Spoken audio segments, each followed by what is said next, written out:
എല്ലാവർക്കും വിദ്യാസ് കിച്ചണിലേക്ക് സ്വാഗതം. അപ്പോൾ ഇന്നത്തെ നമ്മുടെ റെസിപ്പി എന്ന് പറയുന്നത് വളരെ ടേസ്റ്റി ആയിട്ടുള്ളൊരു ചട്നിയുടെ റെസിപ്പിയാണ്. ദോശയ്ക്കും ഇഡ്ലിക്കും അതുപോലെ ചോറിനൊക്കെ കഴിക്കാൻ പറ്റുന്ന നല്ലൊരു ചട്നിയുടെ റെസിപ്പിയാണ്. വളരെ ടേസ്റ്റി ആയിട്ടുള്ളൊരു റെസിപ്പിയാണ് കേട്ടോ. ഇത് 2-3 ദിവസമൊക്കെ നമുക്ക് കേടുവരാതെയൊക്കെ ഫ്രിഡ്ജിലൊക്കെ ആയിട്ട് സൂക്ഷിക്കാനായിട്ട് പറ്റും. ഇത്തിരി കട്ടിയായിട്ടുള്ളൊരു കട്ട ചട്നിയുടെ റെസിപ്പിയാണ് കേട്ടോ അത് കാണിക്കാൻ പോണത്. തീർച്ചയായിട്ടും നിങ്ങളെല്ലാവരും ഒന്ന് കണ്ടു നോക്കൂ. വീഡിയോ മുഴുവനായിട്ട് കണ്ടു നോക്കിയിട്ട് ഇഷ്ടപ്പെടുകയാണെങ്കിൽ മറ്റുള്ളവർക്കൊക്കെ ആയിട്ട് ഒന്ന് ഷെയർ ചെയ്ത് കൊടുക്കാനും ചാനലൊന്ന് സബ്സ്ക്രൈബ് ചെയ്ത് ഒന്ന് സപ്പോർട്ട് ചെയ്യാനും ആരും മറന്നു പോകരുത്. അപ്പോൾ നമുക്ക് റെസിപ്പിയിലോട്ട് പോവാം.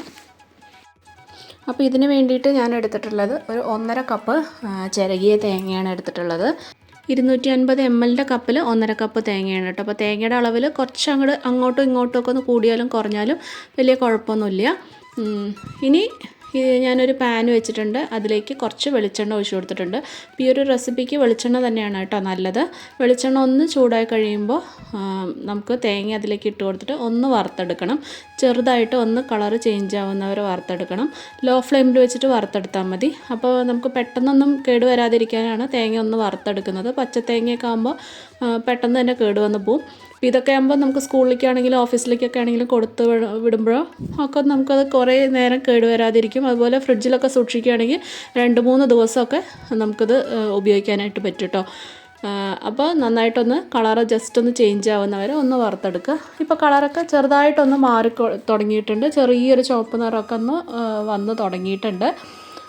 അപ്പോൾ ആ ഒരു കളറൊന്ന് ചേഞ്ചായി തുടങ്ങുമ്പോൾ നമുക്കിതിലേക്ക് ഇട്ട് കൊടുക്കുന്നത് ഒരു 10ഓളം ചെറിയ ഉള്ളിയും പിന്നെ ഒരു 6 പച്ചമുളകും ഒരു ചെറിയൊരു കഷ്ണം ഇഞ്ചി കേട്ടോ. ചെറിയൊരു കഷ്ണം ഇഞ്ചി തോലൊക്കെ കളഞ്ഞിട്ടൊന്ന് കഴുകിയെടുത്തിട്ടുണ്ട്.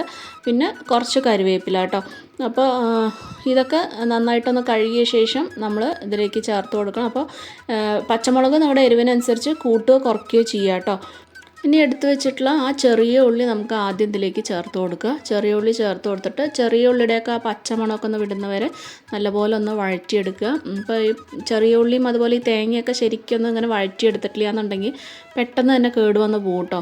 അപ്പോൾ ഇതൊക്കെ നല്ല രീതിയിൽ തന്നെ വഴറ്റിയെടുക്കണം. അപ്പോൾ പച്ചമണമൊക്കെ വിടുന്നവരെ നല്ലപോലെ ഒന്ന് വഴറ്റിയെടുക്കണം. അപ്പോൾ ചെറിയ ഉള്ളി നല്ലപോലെ ഒന്ന് വഴറ്റി വന്നിട്ടുണ്ട്. അതിൻ്റെ പച്ചമണമെല്ലാം വിട്ടിട്ട് നന്നായിട്ട് വഴറ്റിയെടുത്തിട്ടുണ്ട്. ഇനി നമുക്ക് ബാക്കി നമ്മൾ എടുത്ത് വെച്ചിട്ടുണ്ടായിരുന്ന പച്ചമുളകും ആ ചെറിയൊരു കഷ്ണം ഇഞ്ചിയും ബാക്കി കറിവേപ്പിലയും കൂടി നമുക്കിതിലേക്ക് ചേർത്ത് കൊടുത്തിട്ട് ഒന്ന് ജസ്റ്റ് ഒന്ന് വഴറ്റിയെടുത്താൽ മതി. ഒത്തിരി നേരമൊന്നും വേണ്ട. ചെറുതായിട്ടൊന്നൊരു 2 മിനിറ്റൊക്കെ ഒന്ന് നന്നായിട്ടൊന്ന് വഴറ്റിയെടുത്താൽ മതി കേട്ടോ. ഒന്ന് ജസ്റ്റ് അതിൻ്റെ പച്ച സ്മെല്ലൊന്ന് വിട്ട് കിട്ടാൽ മതി. അപ്പോൾ ഇഞ്ചിയുടെയും അതുപോലെ പച്ചമുളകിൻ്റെയൊക്കെ അപ്പോൾ അതുവരെ അതൊന്ന് വഴറ്റി കൊടുക്കുക. അപ്പോൾ അതൊക്കെ നന്നായിട്ട് വഴറ്റിയെടുത്തിട്ടുണ്ട്. ഇനി ഫ്ലെയിം ഞാനിപ്പോൾ ഓഫ് ചെയ്തിട്ടുണ്ട്. ഇനി അതിലേക്ക് ഒരു 3/4 ടീസ്പൂണോളം ഉപ്പ് ചേർത്ത് കൊടുത്തിട്ടുണ്ട്. ഇനി നമുക്കിത് നന്നായിട്ടൊന്ന് ആറാനായിട്ട് മാറ്റി വെക്കണം.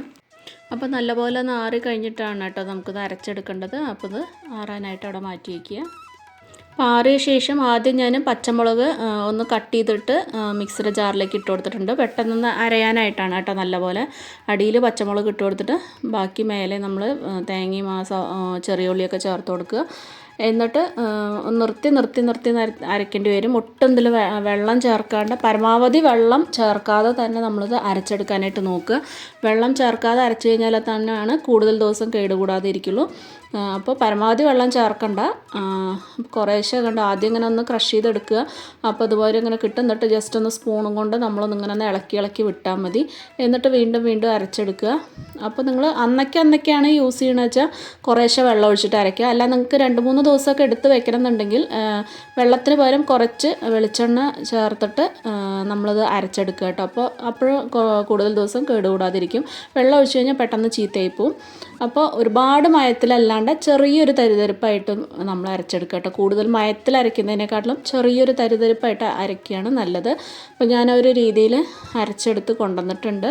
പിന്നെ നിങ്ങൾക്ക് വേണമെന്നുണ്ടെങ്കിൽ ഇത് ഫുള്ളായിട്ട് ഇങ്ങനെ കട്ടിയായിട്ട് അരച്ചെടുത്തിട്ട് പകുതി നമുക്ക് ഫ്രിഡ്ജിൽ വെച്ചിട്ട് ബാക്കി പകുതി എടുത്തിട്ട് ലൂസാക്കിയിട്ട് ചട്നി നോർമൽ നമ്മൾ ചട്നിയൊക്കെ ഉണ്ടാക്കാറില്ലേ അതുപോലെ ആക്കിയെടുക്കുകയൊക്കെ ചെയ്യാം കേട്ടോ. അങ്ങനെയും ചെയ്യാം കേട്ടോ. അപ്പോൾ നമുക്ക് ചോറിനൊക്കെ ആണെങ്കിലും ഇത് കുറേശ്ശെ കൂട്ടി കഴിക്കുമ്പോൾ നല്ലൊരു ടേസ്റ്റാണ്. അപ്പോൾ നമ്മുടെ ചട്നി ഇവിടെ റെഡി ആയിട്ടുണ്ട്. കുറേ പേരൊക്കെ ഇങ്ങനെ ഉണ്ടാക്കി നോക്കുന്നവരുണ്ട്. അപ്പോൾ നമുക്ക് ഹോട്ടലിലൊക്കെ കിട്ടുന്ന ഒരു ടേസ്റ്റാണ് കേട്ടോ ഈ ഒരു ചട്നിക്ക്.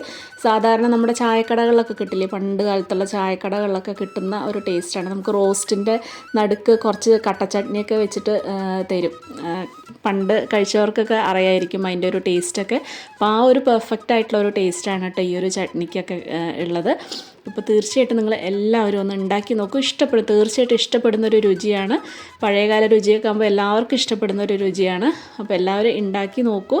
ഉണ്ടാക്കി നോക്കിയിട്ട് നിങ്ങളുടെ ഫീഡ്ബാക്കൊക്കെ ഒന്ന് പറയാൻ മറക്കരുത്. നിങ്ങൾക്ക് ഇഷ്ടപ്പെടുകയാണെന്നുണ്ടെങ്കിൽ നിങ്ങളുടെ ഫ്രണ്ട്സിനും ഫാമിലിക്കൊക്കെ ആയിട്ടൊന്ന് ഷെയർ ചെയ്ത് കൊടുക്കാനും സബ്സ്ക്രൈബ് ചെയ്യാനും മറക്കരുത്. അപ്പോൾ വീണ്ടും നല്ല നല്ല റെസിപ്പീസായിട്ട് വീണ്ടും കാണാം. Take care. ബൈ.